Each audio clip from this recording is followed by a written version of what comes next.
Today, I have to be honest, I'm wondering, what exactly do people think doing your own research means? We're going to dig into this topic today. We're going to talk about what research really is. We're going to talk about how you can be a little more discerning in the things you believe when you read them, and just talk as if we're all doctoral students, because it has been a little bit of a time since I was able to say those things.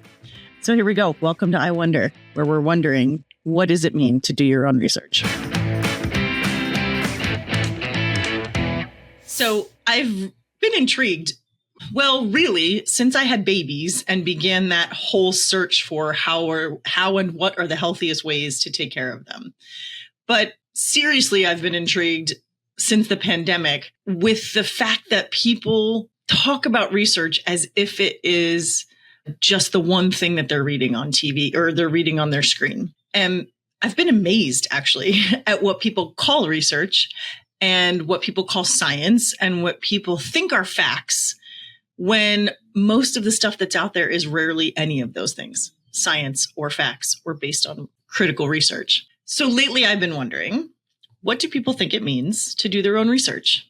And to that end, what is research? I can't wait to tell you what I know. So let me start by telling you what my background in research is. Way back in 2002, I was finishing a master's degree in education, and I needed to produce a graduate thesis.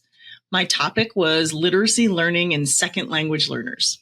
It was a brutal topic because there wasn't a whole lot out there to look at that was already done. And for master's level thesis, what you're doing usually is something called a meta-analysis, where you look at a bunch of studies and then you come to some conclusions based on what you're learning in all of those different scientific studies. So I didn't do original research, or what they call, original research, where I created the study, I gathered the people or the animals or the whatever, and I had a lab somewhere where I did that. I didn't do that. I did a meta-analysis, and it was difficult, and it was 2002. So I spent a lot of time in the university library on these giant microfiche machines. And then I took those articles and I clicked a button and hit print and printed them out, and then went to the Xerox copier and made copies for myself so that I could take them home and read them at home. It was a little bit of an interesting experience. My poor husband, that was sort of like our early days of marriage and having children. And so he spent a lot of time in those libraries with me on weekends because I was working a full-time job. So this was the other thing I did with my time.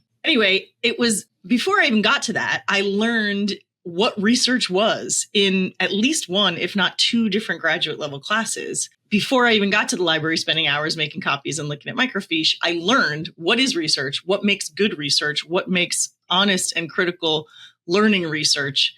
And then I applied that to my own research. Fast forward to 2012, when I began my second master's degree and then continued on to get my doctorate degree. It was the age of the internet. So I had access to all of those same databases that I used to have to trudge to the library for, from the click of my mouse on my own, in the comfort of my own home. And again, in each of those graduate studies, the master's and the doctoral degree, I took 2 to 3 classes, over and over again in not just statistics and how to interpret data and all of the numbers, but also in the art and science of researching. What does ethical research look like? What do, solid studies, how are they built? What do they include? How do you report your findings in a way that's ethical and honest? I had to learn all of those things in order to go out and do them, because that is what scientific research should be: ethical and honest. Ethical in how it's conducted and honest in how the reporting of the findings happens, including all of the limitations that may exist in the building of the study, or all of the limitations that may exist in the interpretation of the study. So what that means for me personally is that after all of these years conducting research or reading other people's studies and then crunching my own data and comparing that data, even then, a person may still have to report out that you didn't find enough to fully support your thesis. Or maybe you found some hints of something, but more research needed to be conducted in order to really put weight behind any claims. So for me, that first set of research that I did in the language literacy, I changed my thesis a bunch because a thing that I thought I was going to find, there wasn't enough data to support what I thought. So in reading all of these other people's studies, I realized, oh, this is the thing that I thought was going to happen. And really what's happening, or what I'm seeing happen, is this thing over here. And so I had to change my research, and I had to change my thesis, and I had to report that in my research paper. In all of the papers that I read, based on the studies, I had to look at things like sample size and what the population was and where the population came from. And did that one thing that they thought they were trying to show actually happen in the work? And if it did, are there other things to back it up? Because one study isn't enough. So I did all this work personally. I've done it a bunch of different times. I have gone through committees that tell me whether the thing I've designed is ethical, whether it's honest. I've had people read the conclusions to see if they're ethical and honest. I have had a panel of people sit in front of me and say, my research is okay enough to give you this degree. I had to prove that it was ethical. I had to prove that it was honest. I had to not necessarily prove a thesis, because that's not the point. The point was to do the research and come up with conclusions based on the research, not necessarily to go out and prove the thing that I thought before it started. That's the idea, but sometimes it doesn't happen. And so ethical and honest research tells you that. So I get really bummed out now. Bummed out is a pretty nice way of saying it. I actually get really angry now when people in the media, on the internet, on your social channels, talk about proof or evidence of something. And that proof at best is one study. At worst, you can't really find what it is they're basing it on. Or it's one sentence from the conclusion portion of one study, and they haven't even really looked at the rest of the study to see if that one sentence is actually supported. When people get their hands on a paper or a study, the results of a study, they can sometimes just take a few sentences out, even from the early parts, which is where people are just sort of, suggesting what they think is going to happen. I've seen this where MLMs and, science reporters or something else will take a bit of the abstract of a study, which includes what the researchers thought might happen. They'll take that bit of what they thought might happen and they'll report it as if it's a thing that happened, without actually checking to see if the claims made are actually supported by the data from the study. So this is all really nerdy. So let me come back from the nerdiness a bit and talk a little bit about what it means to be a scientific study. And hopefully then that will help the average Joe who didn't spend 8 bajillion years in school like I did be a little more critical when hearing these things or seeing these things or being presented with these quote unquote facts about their health, their wellness, their shots that they get at the doctor, whatever. So a true scientific study has parameters around it that hopefully consider some of the necessary components to make the data usable or meaningful. So often the ways to make a study truly meaningful are expensive and they take a long time, because ideally what we want is a huge group that can be representative of many, many types of people. And what we'd really love is for it to take a really long time so that we can see things happen over years and years and years and years and years. I'm mostly talking about studies with people. Sometimes you can have studies with animals that are this way, but ideally in a perfect world, you have a giant population that represents a bunch of different people and populations so that you can generalize some of this information over all of those populations. And ideally what you do is you study them for years so that you can see the effects at different points in time. That almost never happens. There's one study called the China study. Go Google it. You'll see it took forever. It was very expensive. It's like the gold standard because of that, but it's not the only way to do it. And it's often not the way we do it because it's too expensive and really hard to maintain that. People drop out, you lose funding, things happen over the years. So the time is hard. And also that larger thing is hard. A larger sample size is hard too. I want to kind of show you what a small sample size doesn't really give you a great idea of how something generalizes out into a larger population. And a study that produces a result once is far less meaningful than one that produces the same results either year after year or many with different populations at different times that produce similar results. So a lot of times, the things that I was talking about that made me angry, you'll get, this supplement will change your world. Here is the studies that it's conducted, or here's the studies we've conducted to prove, quote unquote, prove that these things are going to happen. And then it'll point you to some link and you follow that link. And sometimes it's a legitimate thing that's done in a lab. Oftentimes it's a thing that's done in the lab and the doctors that do it. And I'm only putting doctors in quotes, not because they're not real doctors, but because the doctors that conduct the study are oftentimes employed by the company that's creating the supplement. And so I'm not saying that they manipulated their data or that they did whatever, but they kind of probably designed it so that it showed what they wanted it to show, or they're reporting out what they wanted it to say. I've followed those links a number of times and been like, okay, this is a well-designed study, but there's 20 people involved. And so, yes, 10 of those 20 had more positive results after using this thing than the other 10. But that doesn't really tell me that it's generalizing to an entire population of people, or that it really is doing what they say it's doing, because only 10 people had the same results. So in that case, it's like, not only is the sample not big, or the amount of studies not very big, but within the sample, I'm wondering, well, where did these people come from? Are they recruited? Are they given sort of leading information? If it's an animal study, are the animals kept in ways that there are other factors involved in what these results might, what we're seeing as results, quote unquote, results, even though they're just part of something that may be related to something completely different? Are the participants paid?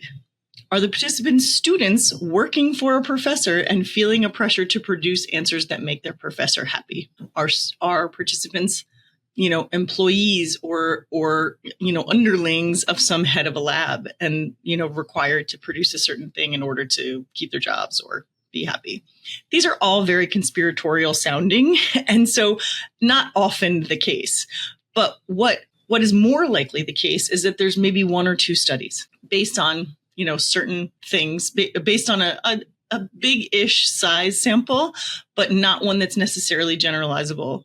Or what's even more common is that there were some things that happened as a result of these, test groups that took these supplements or used the skincare or did whatever, but there aren't enough of them. There's one study, or there's two studies, or there's 50 women, or there's 25 men, and that's it. And so these companies are saying, hey, we got these, or we published this one. We're linking you to this one because we have done numerous studies, but this is the one that gave us the things we wanted the most to show you. So we're linking to this one. So we should be a little bit skeptical when we're only reading one thing, when we're only seeing a study that's given to us by the company selling you the product, when there's no one else out there looking at it, or when it's a sentence that says something, but the rest of the study doesn't really look like it actually supports that sentence. I remember a bunch of years ago, there was an article, not a study. There was an article about, I think it was just red meat in general, being cancer causing. Those were the actual that was the actual language. Red meat linked to cancer. No, red meat a carcinogen. I think those were the words. Red meat a carcinogen found in study. There were so many things wrong with it. First of all, and I went on a little Facebook rampage about it back in the day. And I think the biggest part for me was there's nothing in the study that says caused. And the article, the news article used the word caused, which is like taboo in science research anyway, because almost never can you definitively say something X causes Y. It's linked to, or are results found an increase in, or this or that. And almost always, if you look at those studies, the very last thing says like more research should be done in order to, fortify this claim or whatever. Scientific researchers are very hesitant to use the word caused because there's so many factors that go into something that you almost never can tease out enough to say this very cleanly shows that this happens when we do it or don't do it. So that was my first problem with the meat study. The second was it was associated in some ways. The way that they looked at this data, it was like these 20 guys ate steaks and 10 of them had some sort of cancer sometime. It wasn't that bad, but it was pretty close to that bad. And so I was furious. But then I looked at I clicked around and found the actual study that it was based on. And the study didn't make those claims. the person who wrote the article in the newspaper or wherever it was, I think it was actually Time magazine, the person who wrote that article made those claims. The study itself never said anything about it being a carcinogen, anything about it being linked to cancer, or causing cancer, any of that. It just simply said, we studied these meat eaters and there was an uptick in certain levels of things that potentially could be linked to cancer. Around that same time, I had just completed a course on nutrition and cancer because though I'm a psychologist, I'm also very invested in nutrition and wellness together. How can we sort of live more optimally? But I'm going to get to this in a minute, not quite as much as many other people out there. But I took a course from the University of Arizona Medical School, just an online course from them about cancer and nutrition. And the bottom line from that course was that there's really like one thing. So cruciferous vegetables are great, and they seem to show up in a bunch of studies as preventative, or, when looked at cancer cells, like it slows the growth and things like that. Sugar speeds up cells. We know that anyway. Sugar speeds up turnover of cells. So when you have a cancerous cell, if you eat a lot of sugar, it's potentially going to speed up the multiplication of those cells. So try to avoid sugar, or try to keep your sugar to a minimum. And alcohol got in the way of healing. So try to limit your alcohol. Alcohol is just sugar at the end of the day. So that's part of why. And the nitrates, when they are blackened on things like bacon and like salted meats and things like that, but the blackened part. So like salami, not necessarily linked. The blackened part of your chicken when you cook it, the blackened part of bacon if you fry it, that kind of stuff was linked. The chemicals in that were linked, were associated. I don't even want to say linked. So my point is, it was a very tiny bit of food and or related items that were even listed as like, hey, be cautious about these and cancer. There was nothing in the course that said, don't eat this, it causes cancer. There was nothing about dryer sheets. There was nothing about, what else do we think causes cancer? The aluminum in your deodorant. There was none of that stuff, because the American Cancer Society has only gotten enough research to talk about these few things. Sorry, I'm a bit all over the place because this is a really passionate topic for me. So we're going to hear all those other claims though, right? I remember when my kids were little, I heard dryer sheets were carcinogens. I heard deodorant was going to give my kids cancer.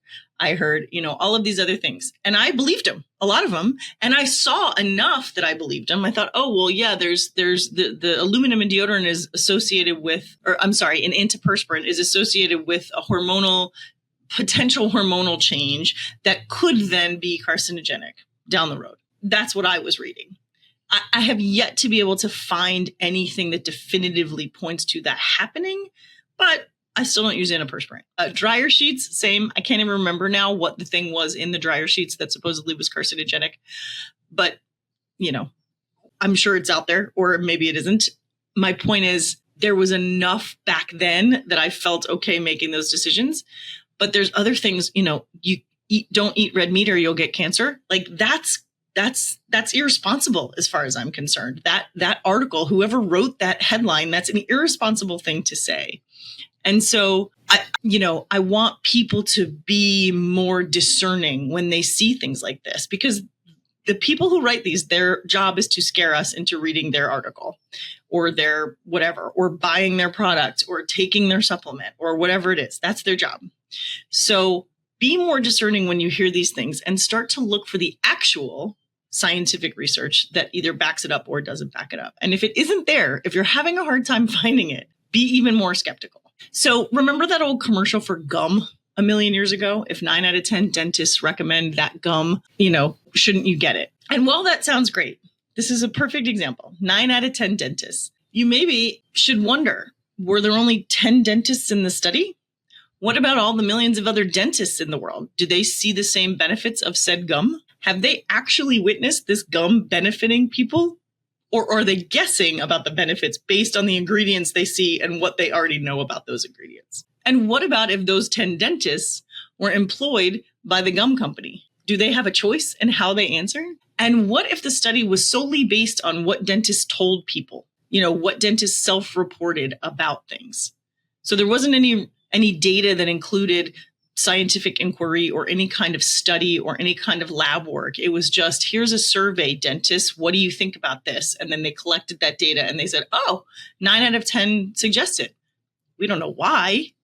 We don't know what that's based on. We just took a survey and they said that they should. And so they're going to run with it. And what if the study was actually 1,000 dentists and the reporting was only on the sample size of 10, because in that sample size, 9 said yes. And I'm not talking about the science, the people who ran the study. They didn't report that. They reported we did 1,000 dentists and 9 of them said yes. And we broke them into groups of 10 and 9 of this group said yes.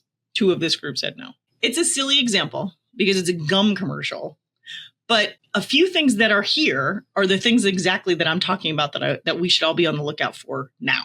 The number one thing is my last point. If the study was really 1,000 dentists and they broke them up into groups of 10, and in one of those groups, 9 dentists suggested the gum, and then the gum company, Trident, let's say, got a hold of that number and they thought, oh, that's great for us. Okay, let me back up. Because if that study were 1,000 dentists and they broke them up into groups of 10 and 9 said, that they thought it was beneficial, that study would never go anywhere. They could write that. They would finish it. They would write it and they'd be like, well, our conclusions were true or false based on this. It supports our thesis or it didn't. And here's the conclusions. Only 9 out of 1,000 suggested it and blah, blah, blah. That might be published, but nobody's changing anything based on it. And if it was only 10, it probably wouldn't even be published because the people who review things for peer reviewed journals are going to say, well, this is a sample size of 10. This is not accurate or generalizable or really worth anybody's time. But if it was 1,000 and they thought, oh, they're trying to say that this ingredient is what's good for people, but really only 9 out of 1,000 dentists saw any kind of change after these people started chewing gum, they might let them publish that article because it's truthful and honest and all of those things. And actually it kind of does the opposite, which is saying, well, this thing actually isn't shown to do anything. This ingredient that's in this gum actually didn't do anything because only 9 out of 1,000 dentists saw that there was something going on. But we still think it might. So we're going to suggest in our study to do more studies. And then maybe somebody else does another study. That's sort of the best case scenario. The worst case scenario is, 11 of your 1,000 dentists saw results. And so the gum company goes, ooh, 11 out of 1,000, that's not great. But if we group these participants into 10, well, in this group right here, 9 out of those 10 said they saw something. So they're not lying, right? They're, big gum's coming in and they're saying like this whole study says that our gum isn't actually helping fight cavities. But in this little group, their Big Gum's marketing department has now come in and said, in this group of 10, 9 dentists saw some results. So we're going to use that in our marketing campaign because they're not lying. And the ethics and the ethics committee that's looking at the scientific study, they aren't looking at Trident's ads. They know that Trident took this study and took some information from it. It's not a lie. 9 out of 10 said yes, but 11 out of 1,000 said yes. But they're not talking about that. They're going to go on TV and they're going to say 9 out of 10 dentists recommend this. And then they're going to have a little asterisk to lead you to the study. And they're going to count on the fact that no one's going to go to that study. No grocery store gum buyer is going to go check out the study to see if there was only 10 dentists. They don't care. And that's what they're counting on. Same with the guy who wrote the article about meat causing cancer. He doesn't care that I'm out here looking at the actual study and being like, this guy's full of it. That's not what the study says at all. Because he knows that 99% of his readers aren't doing that. And so they're going to believe what he says. And really all he cares about is that somebody clicked on his headline, which I did, even though I didn't believe it, I clicked on it. And so they have no incentive to give you the truth of the matter or the full picture of the matter. Whereas the scientific researchers, we have these ethical boards and this need to be honest and upfront about our data. And then hopefully we compel people to continue to study or to use that data in ways that's beneficial. But reporters, owners of Big Gum, supplement manufacturers, yoga teachers, essential oil people, they don't have any incentive to dig into the actual research. They just have an incentive to get you to want what they have. People talk about big pharma all the time, but they don't ever actually show you the research that proves that big pharma is out to get you, or that big pharma is, causing autism, or that big pharma is, not curing COVID, or whatever else it is. They don't have the actual research to back up their claims, but they take little bits and pieces and manipulate them for the public readership, understanding that nobody's really going to go back and actually do their own research. It's not impossible to find these studies. If it is impossible to find the studies, you can probably bet the studies aren't out there. So that this stuff, these facts that they're telling you, these quote unquote scientists that are out there telling you these facts, they're not out there. It's not impossible to find. If you look for certain things, if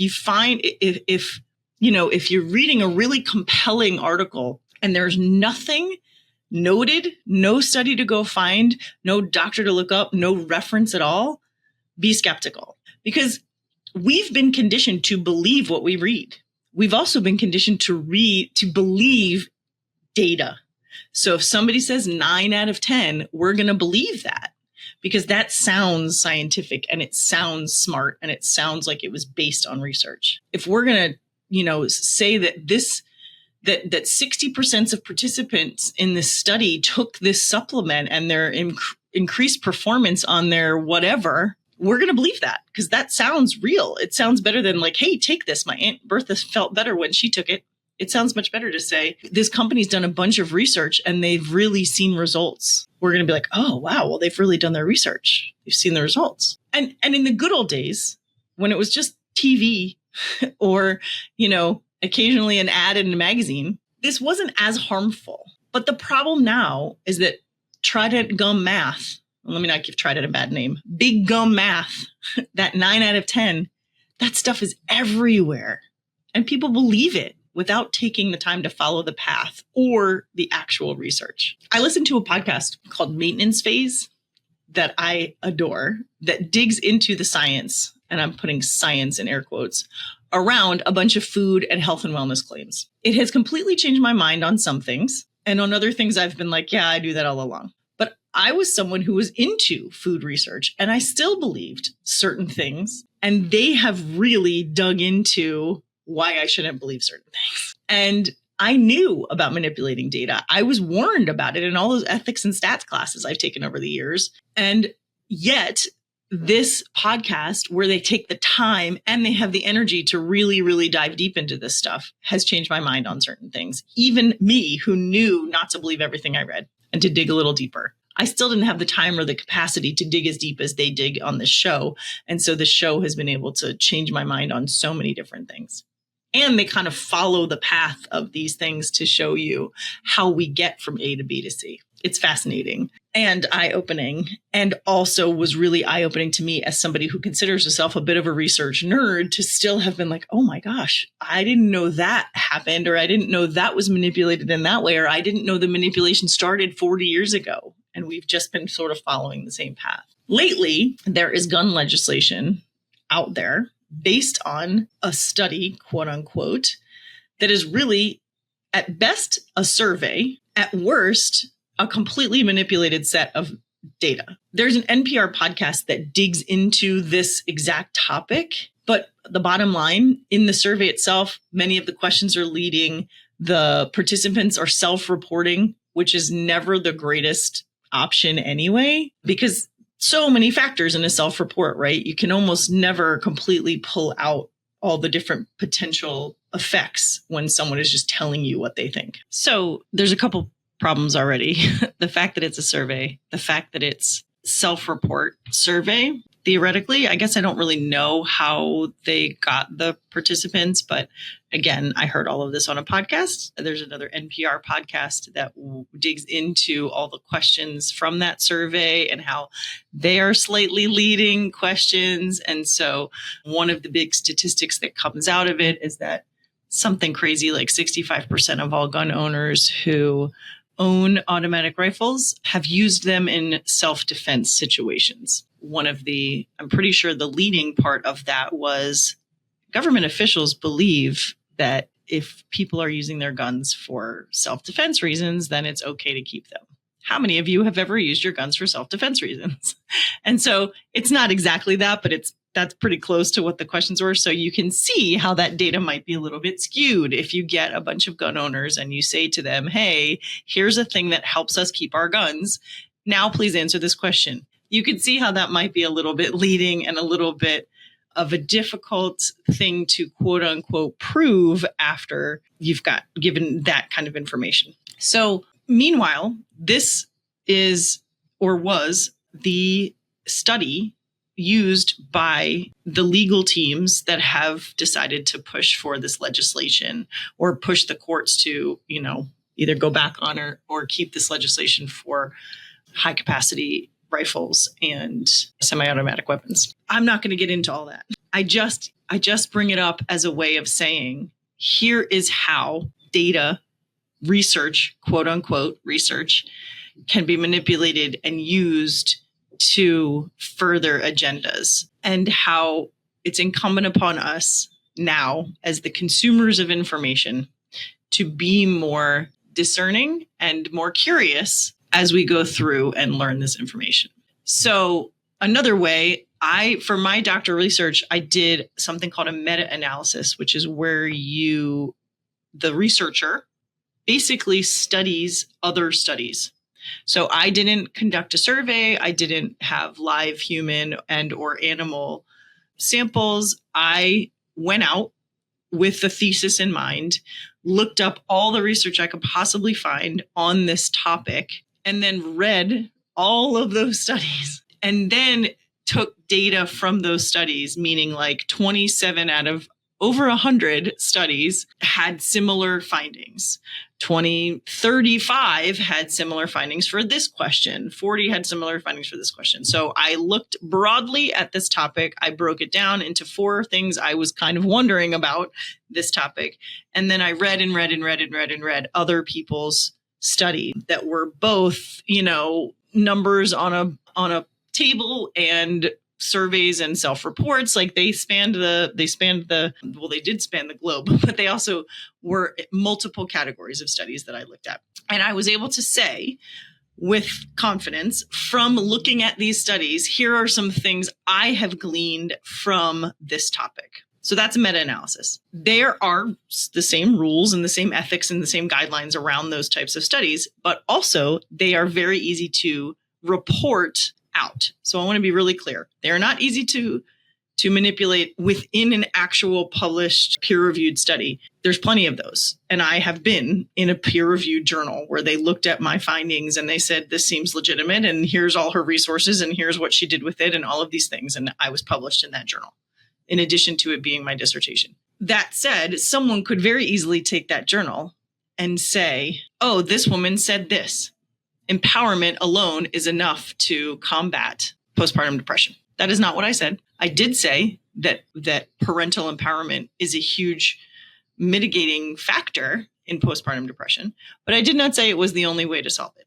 But they could very easily take my findings and write an article or write a web-based article or, try to sell you some supplement based on quote unquote data from this study. My point is, if you aren't actually looking at the specific research, if you're only looking at somebody else's interpretation of the research, be skeptical. Where is this research? How many studies are saying the same thing? Is there only one? And this person is now writing an article about that conclusion of that one study? Or if there are others, where are the others? Are they in peer-reviewed journals or are they all conducted by the same organization with the same outcomes? Are they sponsored by that organization? Where is the data reported?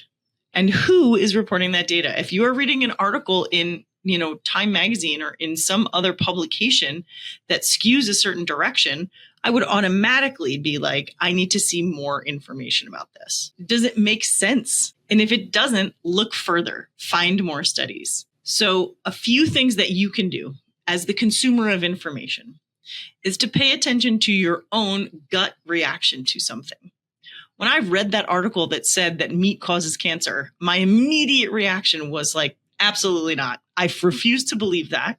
And not because I'm even a meat eater. I actually don't even eat that much red meat. I know based on many other studies that red meat can, not does always, but can lead to higher cholesterol, lead to fat around your organs, lead to all kinds of things, heart issues, all kinds of stuff. And I also know there's plenty of people out there who live their whole lives eating a lot of red meat and they're okay. Never have I heard red meat causes cancer. So my initial reaction to that article was, whoa, whoa, whoa, whoa, whoa. Where is this from? Who did the study? Are there other studies? And let me look up and see more things. I immediately went to Google to see what else I could find about it.